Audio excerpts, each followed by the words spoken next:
Әуестік пе, ақмақтық па, қалтадағы ақша ма? Өмірдің өзін біле бермейтін бір қырын қызықтағым келді де, жас сұлу, жоғары ақылы қызметке дайын деген жарнамадағы телефон нөмерін тере қойдым.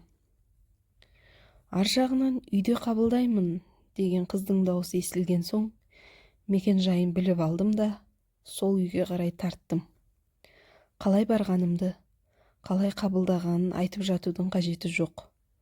Жұрт айта беретін қызықты көрдім. Құмардан шықтым. Ару десе ару, сұлу десе сұлу.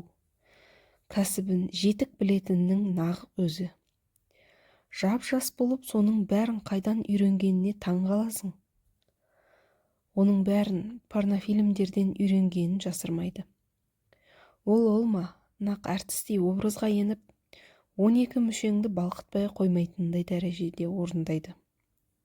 Ал шаруа біткен соң, баяғы аңғал қыздың кейпіне ене қояды. Маған бәрінен қызығы да, керегі де, оның осы жолға қалай түскенін білу еді. Соған арнайы дайындалып барғанмын. Рахмет саған, бірақ ақша төлеп кете салу ыңғайсыз болып тұр.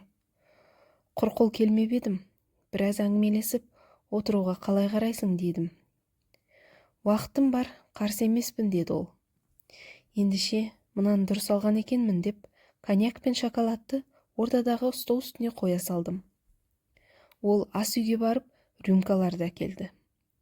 Таныстық үшін, денсаулық үшін алдық. Арасында музыка тыңдай, бұралқы әңгімелерді араластырдық. Не керек, бір-біріміздің сенімімізге енгендейміз. Бір нәрсе сұрауға бола ма деп әуелі сұрақ қойып алдым. Манағы жасағандарыңыздан өрескел емес шығар, сұрай беріңіз деді ол. Әлде мінезі солай ма, әлде ішке кеткен ащы судың әсері ме? Жүзінен де, үнінен де шіміркенудің ізі де білінбейді.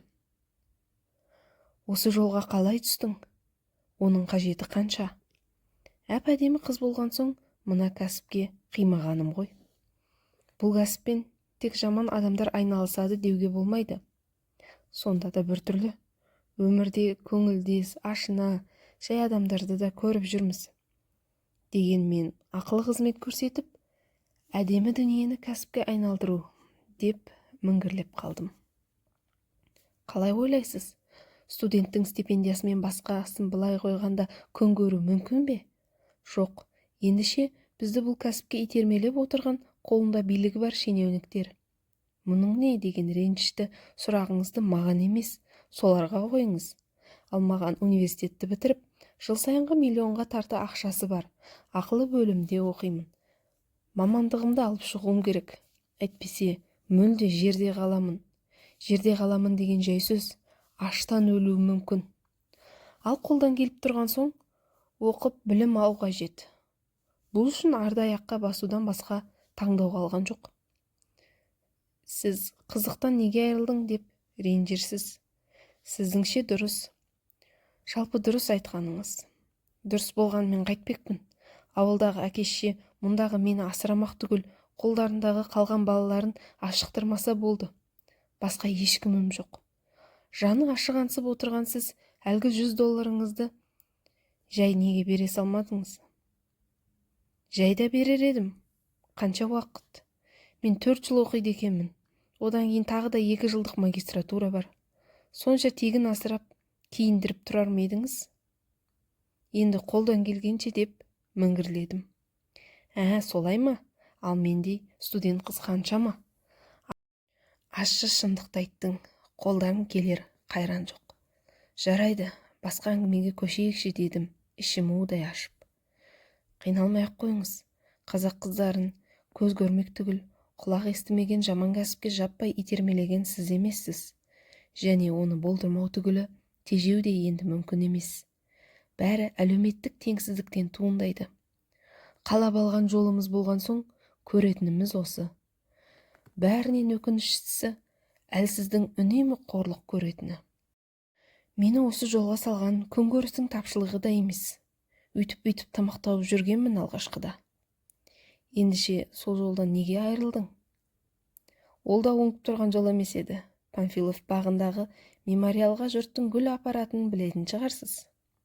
Сол гүлдерді кешкісін адам аяғы саябырған соң жинап алып, басқа жерге апарып сатып жүрдім. Бұл іспен әлі күнге дейін жас студенттер айналысады. Қалай дегенмен де жейтін нан табуға болатын еді. Бір күні полицияға ұсталдым. Тірек пунктіне апарды да қамады. Вандализм дейді, соттаймыз дейді. Не керек? Жылмаңдаған біреуі айтқаныма көнсең, түрмеде қалмайсың деді. Жалындым, жыладым, болмады. Ақыры көндім. Білесіз бе, әлгінде сізбен болған уақытымда сізге ұнау үшін бар өнерімді салсам да, өзімде ләззат алып қалдым. Ал анаумен болғанымда құрысын, ойласам болды құсқым келеді. Өзі бір шегірткенің айғырындай ғана неме екен, және әйелдердің жағдайын жасамай сұққылай беретін өлі дүние дейтін бір дөрек екен. Жыныстық қатынасқа алғашқы түсуім екенін ақ жаймадағы қаннан ақ біліп, бір қатынастан соң тиылу керек еді. Нақұрыс, түні бойы үстімнен түскен жоқ. Ертесіне жатақханама әрең жеттім. Келіп, жылап-жылап жатып қалдым. Содан ертесі күні тұрдым да өзімен бірге оқитын жерлес досыма, сен сутенер болып клиент тап, мен жезөкшелікпен айналысамын деп ашық айттым. Досым жаны жайсаң ашық жігіт. Білетін ақылын айтып, жаман жолға түсуден қайтармақ болды. Бірақ мен болған оқиғаны бүкпесіз ашық айтып көндірдім әйтеуір. Міне, содан кейін осы кәсіпті бастап кеттік. Алғашқыда қиындау болды. Әйтсе де уақыт шыңдады. Қазір міне кәсіпқой жезөкшемін. Қыз өзін-өзі мазақ қылғандай мырс етті. Мен де өліктің бетіне шіміркенбей қарауға еті үйреніп кеткен мүрдехана қызметкерлері секілдімін. Табыс жақсы шығар дедім. Шынымды айтсам, банкте депозитім бар. Мақсатым университетті бітіріп, шетелге жұмысқа кету. Сосын баспана, машина алып, жұрттың жалақысын есептегенде сілекейім ақпайтындай дәрежеге жеткен соң, күйеу ұсыныс жасаса, күйеуге тием. Ұсыныс жасамаса, баламды туып өздігімше тәрбиелеймін. Білгіңіз келгені осы болса, кәсібім жайлы жасырғаным қалған жоқ. Ризамысыз? Рахмет, дегенмен кескін келбетіңізге, сөзіңізге, ой өрісіңізге қарасам, періште секілдісіз. Ал мынауыңыз күнә ғой. Құдай өзі кешірер. Жалпы алғанда күнәһар мен емес. Мені осындай жолға итермелегендер. Ең әуелі жеріміз бай бола тұрып, халықты кедейлікке душар еткен басшылар күнәһар. Содан соң мені қыздығымнан айырған ана сүмелек полицей күнәһар. Жалпы алғанда халықтың көпшілігі күнәһар.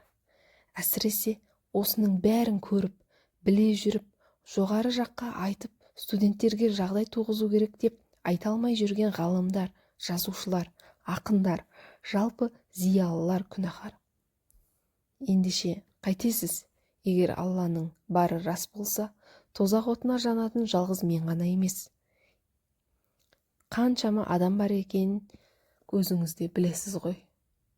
Оның жақсы студент екенін, түбінде өзі айтқандай жетістіктерге жететініне сөз саптауынан ақ түсіндім де, небір жақсыны жылатып, тығырыққа тіреп қойған мына заманға іштей лағнет айттым. Қайтейін, қолдан одан басқа не келеді? Осындай қара көз қарындастарымызға қалай көмектессек екен? Жаман жолға түсулеріне өздері емес, әке-шешелерінің қаржылық жағдайының жетіспеушілігінен. Әлгі бір мақал бар емес пе? Ұлың бар болса, ұрыға көлме, қызың бар болса, жезөкшеге көлме деген. Сондықтан ешкімге ақыл айта алмаймыз.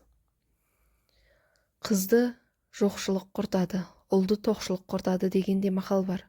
Сондықтан қыз бала өмірге келгенде барлық жағдайын жасап, оның қалаған нәрсесін әперіп, ешкімнен кем қылмай өсіру керек екен. Әйтпесе қыздарымыз жаман жолға түсіп кетуіне кім кепіл?